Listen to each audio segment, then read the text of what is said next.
Hello everyone and welcome back to the channel. Happy New Year. As we kick off 2026, the British royal family is already making headlines in the most fascinating ways. From Prince George's incredible growth spurt that has everyone talking, to Queen Camilla's brave and deeply personal revelation, to Harry and Meghan's surprising announcement about Archie and Lilibet's future, the first days of this new year have been absolutely packed with royal news. And that's not even mentioning King Charles's stunning new documentary that drops next month, giving us an unprecedented look inside his private world at Highgrove House. Trust me, you're going to want to hear about all of this. So grab your cup of tea, get comfortable, and let's dive into everything that's been happening with the royals this week. This is going to be a good one. Part 1. Prince George's astonishing growth spurt, the Christmas walkabout that got everyone talking. Let's start with the story that has absolutely dominated royal social media over the past week, Prince George's remarkable height. During the royal family's traditional Christmas Day walkabout at Sandringham on December 25th, the 12-year-old future king turned heads not just for his confident demeanour, but for his seriously impressive growth spurt. Walking alongside his parents, the Prince and Princess of Wales, George looked noticeably taller than in previous public appearances. He was standing nearly shoulder height to his father Prince William, who himself is an imposing 6 feet 3 inches tall. For those of you doing the math, that means young George is likely already around 5 feet 3 inches or taller, and he's only 12. The visual comparison with his mother was equally striking. Princess Catherine, who is herself 5 feet 9 inches, quite tall for a woman, found her eldest son nearly matching her height, even when she wore heeled boots. Royal watchers immediately took to social media to comment on George's transformation. The fan interaction that revealed everything. But the most delightful moment came during Catherine's interaction with royal superfan John Loughrey during the Christmas walkabout. In a video that quickly went viral on TikTok, Loughrey could be heard having a fascinating conversation with the princess about George's height. First, Loughrey revealed that he had spoken to George directly, telling him, "Diana, Nanny, would be absolutely proud of you," referring to Prince William's late mother, Princess Diana. Catherine was visibly touched by this message, agreeing warmly with the sentiment. Then Loughrey made a bold prediction that got Catherine laughing. "And do you know what I said to William, your husband? He's going to be 6'4". Catherine's response was absolutely priceless. Laughing, she said, "I know, I swear, he's catching up with everybody, isn't he?" This candid moment gave us not just confirmation that the royal family is very aware of George's remarkable growth, but also Catherine's characteristic warmth and humour when engaging with the public. It's these unscripted moments that make the royals feel more relatable and human. What the experts are saying. Royal watchers and body language experts weren't the only ones weighing in. Medical experts note that boys typically enter their major growth spurt between ages 12 and 16. With many growing 4 to 6 inches or more during this period. Given that both of George's parents are tall, and considering Princess Diana's height, she was also 5 feet 9 inches, George has inherited what you might call tall genes from both sides of his family. The Keck School of Medicine has long held research showing that boys typically grow to be taller than their fathers. With William at 6 feet 3 inches, if George follows this pattern, he could easily reach 6 feet 4 inches or even taller. If George does reach 6 feet 4 inches or more, he would become the tallest British monarch in history. The current record holder is King Edward IV, who stood at 6 feet 4.5 inches and ruled from 1461 to 1483. Imagine that, Prince George could literally be looking down on centuries of royal history. Catherine's earlier comments. This wasn't the first time Catherine has commented on her children's rapid growth. Back in September at London's Natural History Museum, when a well-wisher asked about the children, Catherine gestured to indicate they were getting big and mentioned that George was already wearing her shoes. That's right, at just 12 years old, George and his mother apparently share the same shoe size. She also mentioned during that visit that the children were almost as tall as she is, a comment that has proven prescient just a few months later. Social media reaction. The response on social media has been overwhelming. On the Prince and Princess of Wales's official Instagram account, comments poured in. One fan gushed, "George is getting so tall." Another wrote, "Prince George is growing up so fast. He is very tall." Yet another mused, "I'm not ready for Prince George being taller than his mum, and I'm afraid he'll pass her in no time." Under videos of the Wales family entering Westminster Abbey for Catherine's Christmas carol service in early December, one commenter observed, "Prince George is shooting up, Prince William is 6'3", and George is already at shoulder height." What this means for the future king, beyond the fascination with his height, George's growth spurt represents something more significant. The future king is visibly transitioning from childhood to adolescence. At 12 years old and entering his teenage years, George is at a pivotal age. He'll be making the transition to secondary school in September 2026. Whether that's to Eton College or Marlborough College remains to be seen. George's increasing height and maturing appearance also mean he's becoming more recognisable and prominent in public. During the Christmas walkabout, he confidently shook hands with fans and chatted about their Christmas plans. He's clearly being gradually prepared for his future role, participating in more public engagements while still being protected as much as possible. His younger siblings, Princess Charlotte, 10, and Prince Louis, 7, also joined the family for the Christmas festivities, though they didn't attract quite the same attention regarding their heights. Still, all three Wales children looked happy, healthy, and remarkably well adjusted, considering the intense public scrutiny they face. Part 2. Queen Camilla's brave revelation. A decades-old secret finally shared. Now let's move to a story that's both deeply personal and incredibly important. On December 31st, Queen Camilla did something remarkable. She spoke publicly for the first time about being sexually assaulted as a teenager, a traumatic experience that occurred more than 6 decades ago. In an interview with BBC Radio 4's Today programme, the 78-year-old Queen opened up about an attack that took place on a train when she was approximately 16 or 17 years old. Her decision to share this story represents a significant moment, not just for her personally, but for the important cause she's championed for years, supporting victims of sexual and domestic violence.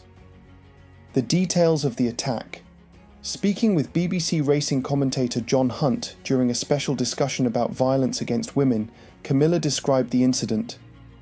"When I was a teenager, I was attacked on a train. I'd sort of forgotten about it, but I remember at the time being so angry," she continued. "I was reading my book, and you know this boy, man, attacked me, and I did fight back." She emphasised that she didn't know her attacker. The Queen's description of her emotional response was particularly powerful. "I remember getting off the train and my mother looking at me and saying, 'Why is your hair standing on end, and why is the button missing from your coat?' I was so furious about it," Camilla said. "And it sort of lurked for many years." The context behind her revelation. While this marked the first time Camilla has spoken openly about the assault, the incident had been previously reported. In September, author Valentine Lowe's book, Power and the Palace, The Inside Story of the Monarchy and 10 Downing Street, revealed details of the attack. According to the book, which cited former communications advisor Guto Harry, Camilla had shared her experience with then London Mayor Boris Johnson in 2012. At the time, Johnson was informing her about plans to open sexual assault referral centres in London. Upon hearing this, Camilla felt moved to share her own experience. According to the account, the incident occurred on a train to Paddington Station. When the man began touching her inappropriately, Camilla took off her shoe and used it to strike him in the genitals. When she arrived at Paddington, she pointed the attacker out to an official, and he was arrested. Camilla didn't confirm all these specific details in her recent interview, but she did acknowledge that the assault happened and that she fought back. Why she chose to speak now. Camilla's decision to speak publicly about her assault came during a discussion with John Hunt, whose own family has been devastated by violence. Hunt's wife Carol and daughters Hannah and Louise were killed in July 2024 by Louise's ex-boyfriend Kyle Clifford in a horrific crossbow and knife attack. Clifford was sentenced to life in prison. Hunt's surviving daughter Amy also participated in the BBC discussion. Speaking with them about their tragedy and their advocacy work clearly resonated with Camilla and prompted her to share her own experience. When all the subject about domestic abuse came up, and suddenly you hear a story like John and Amy's, it's something that I feel very strongly about, Camilla explained. A spokesperson for the Queen emphasised that Camilla wasn't comparing her experience to the Hunt family's tragedy, but rather using her story to raise awareness and explain how women's experiences of sexual harassment and assault connect to broader issues of violence against women. The spokesperson added that Camilla had previously avoided speaking publicly about the incident to avoid diverting attention from victims of sexual violence. Her choice to speak now reflects her belief that sharing personal experiences can help normalize difficult conversations and encourage other survivors to come forward. A lifelong commitment to supporting victims. Camilla's advocacy for victims of sexual and domestic violence isn't new. It has been one of her primary causes for more than a decade. She has visited numerous charities working in this field, met with survivors, and advocated publicly against violence toward women. In 2014, she met with actress Angelina Jolie to discuss efforts to combat sexual violence in conflict zones. Throughout her time as Duchess of Cornwall, then Queen Consort, and now Queen, Camilla has maintained a consistent focus on these issues. Guto Harry revealed that after Camilla shared her story with Boris Johnson in 2012, she formally opened 2 out of 3 of Johnson's rape crisis centres. Nobody asked why the interest, why the commitment, Harry noted, but that's what it went back to. Her work has continued and even expanded in recent years. She regularly visits sexual assault referral centres, speaks with charity workers and campaigners, and uses her platform to shine a light on the prevalence of violence against women and the need for better support systems. Public response. The response to Camilla's revelation has been overwhelmingly supportive. Former Prime Minister Theresa May, who participated in the same BBC discussion, praised the Queen's willingness to speak openly, saying that when public figures share personal experiences, it helps normalise difficult conversations. Amy Hunt, John Hunt's daughter, also thanked Camilla for speaking out, recognising how difficult it can be to share traumatic experiences publicly. Social media reactions showed widespread respect for Camilla's courage and appreciation for her using her platform to support such an important cause. Many commentators noted that her willingness to share this deeply personal experience demonstrates both her strength and her genuine commitment to helping others. The broader context. Camilla's revelation comes at a time when conversations about sexual assault, harassment, and violence against women have become increasingly prominent in public discourse. The Me Too movement, ongoing discussions about consent and accountability, and tragic cases like the Hunt families have all contributed to greater awareness of these issues. By sharing her own experience, Camilla adds her voice to countless survivors who have spoken out. Her status as Queen gives her revelation particular weight and reach, potentially encouraging others to seek help and support. Importantly, Camilla emphasised in the interview that anger, fear, and silence often follow assaults, and that many survivors never feel comfortable telling their stories. Her openness about the anger she felt, and how it lurked for many years, validates the complex and lasting emotional impact of sexual assault. Part 3. Harry and Meghan's surprising plans for Archie and Lilibet. The announcement that raised eyebrows. Now let's turn to California, where Prince Harry and Meghan Markle have made an announcement that has their friends and royal watchers doing a double take. The Duke and Duchess of Sussex have dropped what many are interpreting as a major hint about their children's future, and it represents a significant departure from what they've previously said about raising Prince Archie and Princess Lilibet. In December, the couple announced that their Archewell Foundation would be rebranded as Archewell Philanthropies. On its own, this might seem like a routine organisational change, but it was the wording of their announcement that caught everyone's attention. The statement read, "After 5 beautiful years, the Archewell Foundation is becoming Archewell Philanthropies. This charitable entity allows the couple and their children to expand upon their global philanthropic endeavours as a family." Did you catch that? The couple and their children. This marks the first time Harry and Meghan have officially mentioned Archie, 6, and Lilibet, 4, in a statement about their organisational plans. Why this is significant, royal expert Richard Eden was among the first to point out the significance of this language. It was the first time that they had been mentioned in such a bulletin on the couple's plans, he noted. The inclusion of their children in an official capacity suggests that Harry and Meghan are planning for Archie and Lilibet to have public roles in their philanthropic work. a marked change from the couple's previous emphasis on giving their children privacy and the freedom to make their own choices about public life. Friends express confusion. Perhaps most tellingly, one of Harry's old friends spoke to the Daily Mail expressing genuine bewilderment. "I am genuinely confused," the friend said. "Harry and Meghan were always so insistent that their children would be able to make their own way in life without the pressure of expectations or titles. I can't believe Harry is behind this. It must be Meghan's influence." This comment reveals a perception among those who know Harry well that this decision represents a shift from his previously stated values, and possibly reflects Meghan's influence on family decisions. The same sentiment had reportedly been shared earlier by former royal courtiers, who remembered being told explicitly that Archie would not hold a title and would be raised as privately as possible. The visual evidence. On the same day as the Archewell announcement, Meghan posted a family photograph on her Instagram account. The image showed Archie giving Harry a warm bear hug while Lilibet nuzzled with Meghan, one of the clearest images of the young prince and princess shared to date. This was followed by more family photos in their 2025 holiday card and year-end video, with Archie and Lilibet appearing more frequently and more clearly than ever before. For a couple who has fiercely protected their children's privacy for years, remember how Harry sued media outlets over photos of Archie, this increased visibility is notable. A pattern of change. This isn't the first time Harry and Meghan have shifted their position regarding their children's public roles. When Archie was born in 2019, the couple made clear he would not use a courtesy title. Their biographer Omid Scobie stated at the time, "As we expected, Harry and Meghan have forgone a courtesy title for their child, all part of giving him as normal a life as possible." Archie's birth was handled with unusual secrecy for a royal baby. Reporters were informed that Meghan was in labour, even though she had already given birth at Portland Hospital, and the couple eschewed the traditional post-birth photo call outside the hospital. However, following daughter Lilibet's christening in March 2023, Harry and Meghan announced that she would be known as Princess Lilibet, and Archie would be Prince Archie.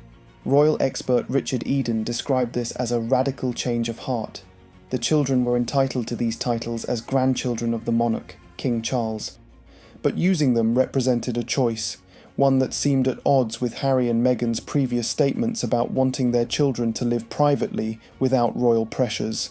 Recent public appearances. The evolution continued in November 2025, when Archie and Lilibet made a rare public appearance with their parents for a Thanksgiving initiative. The family volunteered at Our Big Kitchen Los Angeles, where they helped bake cookies and prepare and package meals for the local community. This marked the children's charity debut, their first documented involvement in philanthropic work. Photos from the event showed both children actively participating, and these images later appeared in Harry and Meghan's Christmas video. Harry has also mentioned that he'd love for his children to experience the Invictus Games firsthand, possibly as soon as the 2026 Games. "I'd love for them to experience the Invictus spirit firsthand one day," he said in an interview with Town & Country. The speculation and analysis. So what's really going on here? Several theories have emerged. Theory 1. Building a platform. Some observers suggest that Harry and Meghan are deliberately building a public platform for their children, positioning them as the American branch of the royal family with their own charitable brand. This would give Archie and Lilibet relevance and purpose beyond their royal connections. Theory 2. Maintaining relevance. More cynical commentators suggest this is about Harry and Meghan maintaining their own relevance. As their various business ventures have had mixed success, their Spotify deal ended, Netflix projects have been hit or miss, involving their children could provide fresh content and renewed public interest. Theory 3. Genuine philanthropy. A more charitable interpretation is that Harry and Meghan genuinely want to raise their children with strong charitable values and believe in leading by example. They may see involving Archie and Lilibet in age-appropriate charitable work as part of good parenting rather than exploitation. Theory 4. Setting up future rivalry. Some reports suggest that keeping Archie and Lilibet's prince and princess titles was strategic, preparing them to compete with their royal cousins, Prince George, Princess Charlotte, and Prince Louis, in the future. An insider told Radar Online, "Harry and Meghan understood that keeping the titles would benefit the children in more than just name." It's not about status alone, it's about access, opportunities, and giving Archie and Lilibet a clear position within the royal structure if they need it in the future. The internal tension. Interestingly, there are reports that Harry himself may not be entirely comfortable with this increased visibility. Page 6 reported in November that Harry doesn't love Meghan's social media displays and is very aware of her parading around their family. If true, this suggests some tension between the couple regarding how public their children should be, with Meghan apparently more comfortable with sharing family moments on social media and involving the children in public-facing activities. Meghan's reset for 2026. Adding another layer to this story, Meghan recently posted on her Instagram for her lifestyle brand With Love, Meghan, set to launch its Netflix show soon. Her New Year's post featured images with Harry holding hands, along with beverages, fruit, and candles, captioned, "January, Reset, and Rituals." The concept of a reset seems to apply to both personal and professional life. The Archewell Foundation becoming Archewell Philanthropies represents part of this reset, a reimagining of how the family approaches their charitable work. What this means going forward. As we move through 2026, it seems clear that we'll be seeing more of Archie and Lilibet, not less. Whether this manifests as social media posts, involvement in Archewell Philanthropies projects, or appearances at events like the Invictus Games remains to be seen. What's undeniable is that Harry and Meghan's approach to their children's public roles has evolved significantly from their initial stance. Whether you see this as a natural evolution, a pragmatic adaptation, or a concerning shift likely depends on your broader view of the Sussexes themselves. One thing is certain, as Archie and Lilibet grow older, the questions about their place in the royal structure and their relationship with their royal cousins across the Atlantic will only become more pressing. Part 4. King Charles's groundbreaking new documentary, an unprecedented royal streaming partnership. Now let's talk about something truly exciting. King Charles is about to give us an unprecedented look into his private world, his environmental philosophy, and his life's work. On February 6th, 2026, just over a month from now, Prime Video will release Finding Harmony, A King's Vision, a landmark 90-minute documentary about the King's lifelong commitment to environmental conservation. This project represents something unusual for the British royal family. While they've traditionally worked with UK broadcasters for documentaries and television appearances, partnering with a major American streaming platform like Prime Video is new territory. It's a sign of Charles's desire to reach a global audience with his environmental message, and perhaps recognition that in 2026, streaming platforms are where you find that audience. The first look, a stunning trailer. On New Year's Day, the King's Foundation and Prime Video released the first trailer for the documentary, and it's absolutely stunning. We see Charles strolling through the majestic gardens at Highgrove House in Gloucestershire, his private countryside retreat. With his shepherd's crook in hand, he walks through the arboretum, past his famous pink door in the kitchen garden, through lush vegetable patches and flower beds he's tended for decades. But perhaps the most powerful moment in the trailer shows Charles viewing archival footage of himself addressing the World Economic Forum about restoring harmony between humanity, nature, and the environment. As he watches his younger self, he laughs and acknowledges it's been an uphill struggle. That moment of self-awareness and humour is vintage Charles, able to laugh at the difficulty of his decades-long campaign while remaining undeterred in his mission. The King's environmental warning. In the documentary, Charles issues a stark warning about humanity's future. He urges viewers to respect the planet since it's unlikely there is anywhere else for us to live. This blunt assessment reflects the urgency Charles feels about environmental issues. Nature is our sustainer. We are a part of nature, Charles says in the film. Therefore, what we do to her, we do to ourselves. For much of my life, I have sought to promote and encourage ways we can work with rather than against nature. In other words, to restore balance to our planet, which is under such stress. He continues, never has it been more important for the world to make a concerted effort to protect and prioritize our planet, and to restore our relationship with it. The philosophy of harmony. The documentary centers on Charles's philosophy of harmony, which he outlined in his 2010 book, Harmony, a new way of looking at our world, co-authored with environmental campaigner Tony Juniper and broadcaster Ian Skelly. The core principle is simple but profound. We must see ourselves as part of nature, not apart from nature. Charles believes that understanding nature as fundamental to human well-being and prosperity will highlight the urgent need to protect and restore the climate and planet. In the documentary, Charles articulates his belief that following the principle of harmony is essential if we're going to ensure that this planet can support future generations. The film traces how this philosophy evolved from early environmentalism through to the life-changing work of his charity, the King's Foundation. A glimpse inside Highgrove House. One of the most exciting aspects of the documentary is the unprecedented access to Highgrove House and its gardens. Charles has opened up his private countryside bolt hole, giving viewers a rare look at spaces that are normally off-limits to the public.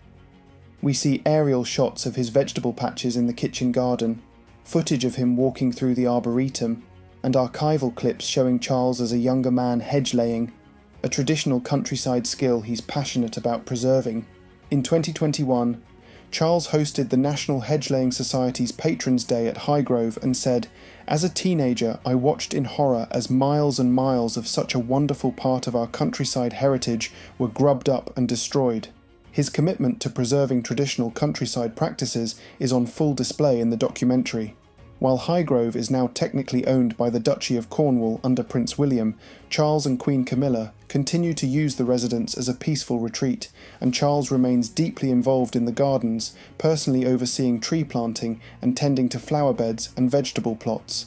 Dumfries House, where philosophy becomes practice. The documentary also extensively features Dumfries House in Ayrshire, Scotland, which serves as headquarters for the King's Foundation.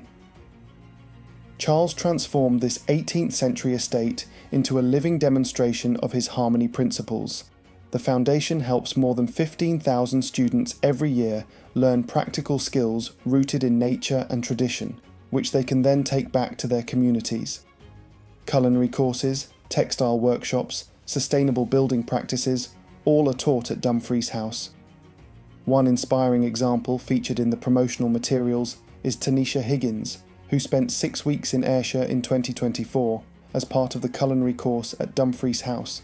She's now taken her skills back to her home in the Caribbean and is cooking Scottish staples at her cafe in Kingston. A perfect example of how Charles's vision spreads globally. Global impact, 4 continents. The documentary isn't just about what's happening in the UK. Filming took place across 4 continents, showcasing how Charles's harmony philosophy has sparked a global movement.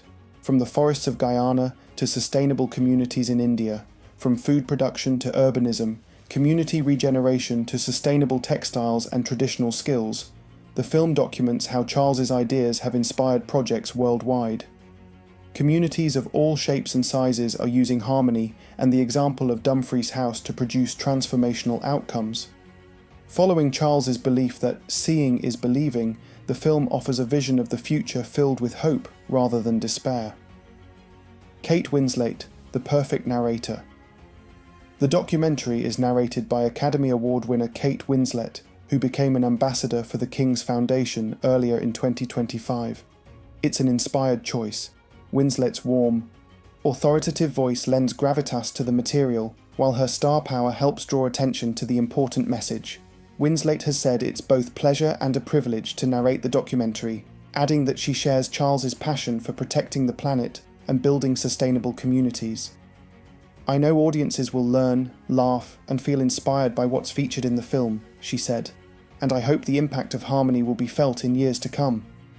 The early opposition Charles faced. What makes the documentary particularly poignant is how it documents the opposition Charles faced early in his environmental advocacy. When he pioneered organic farming at Highgrove in the 1980s, people dismissed his plans as eccentric or impractical. When he spoke about biodiversity loss, deforestation, and climate change, these issues were far from mainstream concerns. Today, of course, the science behind all these issues is widely accepted, and organic farming is a thriving industry. Charles was, quite simply, ahead of his time, something the documentary acknowledges both explicitly and implicitly. The film shows 75 years of remarkable archive footage, tracking Charles's environmental journey from his earliest advocacy as a young Prince of Wales through to his current work as king. It's a comprehensive look at how one man's passion and persistence can create real change. A film about hope. Ultimately, finding harmony. A King's Vision is described as a film about hope when we need it most. Yes, nature is in decline worldwide, and the effects are increasingly hard to ignore. But rather than leaving viewers despairing, the documentary offers practical solutions and inspiring examples of positive change. Crafted by multi-award-winning production company Passion Planet and directed by Nicholas Brown, the film is being described as a sumptuous cinematic experience that will leave audiences feeling uplifted and motivated to bring nature back into everything we do. Courtney Valenti, head of film for Amazon MGM Studios, said, "We are deeply honoured to bring His Majesty's pioneering environmental philosophy to Prime Video audiences worldwide through this landmark documentary. A different kind of royal documentary. What sets this documentary apart from traditional royal films is its focus. This isn't primarily about pageantry, palaces, or royal protocol. It's about ideas, action, and impact. It's Charles using his platform not to glorify the monarchy, but to advance a cause he's believed in for more than 5 decades. The King's Foundation's Christina Murrin CBE noted, "His Majesty's Harmony philosophy is our guiding principle at the King's Foundation, and it's fantastic to have the opportunity to share this thinking with a wider audience." What Charles hopes to achieve. In his statement about the documentary, Charles expressed his fondest hope that this film may encourage a new audience to learn about the philosophy of harmony, and perhaps inspire the same sense of determination it has given me to help build a more sustainable future. That's the key phrase, a new audience. Charles is 77 years old. He's been advocating for environmental causes since the 1970s. By partnering with Prime Video for global distribution, he's clearly hoping to reach younger viewers who might not watch traditional television or read his books. With Prime Video available in more than 240 countries and territories, the documentary has the potential to reach hundreds of millions of people. If even a fraction of them are inspired to adopt more sustainable practices or support environmental causes, that represents a significant impact. Coming soon, another royal streaming documentary. Interestingly, Finding Harmony isn't the only documentary Charles is working on. Netflix revealed it's collaborating with the King and actor Idris Elba to produce a documentary celebrating 50 years of the King's Trust, formerly the Prince's Trust, set to launch in autumn 2026. So we're seeing Charles embrace the streaming age in multiple ways, working with both Prime Video and Netflix, the latter being the same platform that has a deal with his son Harry and daughter-in-law Meghan. Battle of the Streamers, anyone? Mark your calendars. Finding Harmony, A King's Vision, premieres exclusively on Prime Video on February 6th, 2026. That's just over a month away. Given the stunning visuals in the trailer and the important subject matter, this is definitely one to add to your watch list. Whether you're a dedicated royal watcher, an environmental advocate, or simply curious about the man who is now king, this documentary promises to offer unique insights into Charles's worldview and life's work. Conclusion: a royal family in transition. As we wrap up this deep dive into the latest royal news, what emerges is a picture of a royal family very much in transition. Prince George is literally growing up before our eyes, transforming from a child into a young man who will one day be king. Queen Camilla is using her position to address serious issues like violence against women, bringing unprecedented openness to traditionally private matters. Harry and Meghan continue to forge their own path in California, with their children becoming gradually more visible. And King Charles is leveraging modern media platforms to spread his environmental message to a global audience. Each of these stories represents a different aspect of how the monarchy is adapting to the 21st century. Some of these adaptations feel natural and positive: Catherine's warmth with royal fans, Camilla's advocacy for important causes, Charles's use of streaming platforms to reach new audiences. Others, like Harry and Meghan's changing approach to their children's public roles, raise questions and generate debate. What's clear is that 2026 is starting with a bang for royal watchers. Between George's growth, Camilla's revelations, the Sussex children's evolving roles, and Charles's documentary, there's no shortage of fascinating developments to follow. I want to hear from you in the comments. What story are you most interested in? Are you shocked by how tall Prince George has gotten? Moved by Queen Camilla's bravery in sharing her story? Intrigued by what Harry and Meghan are planning for Archie and Lilibet? Excited to watch King Charles's documentary? Let me know your thoughts below. If you enjoyed this royal news roundup, please give this video a thumbs up and subscribe to the channel if you haven't already. Make sure to hit that notification bell so you don't miss any future royal updates. We'll be covering all the developments throughout 2026, and trust me, it's going to be a fascinating year. Thank you so much for watching, and I'll see you in the next video.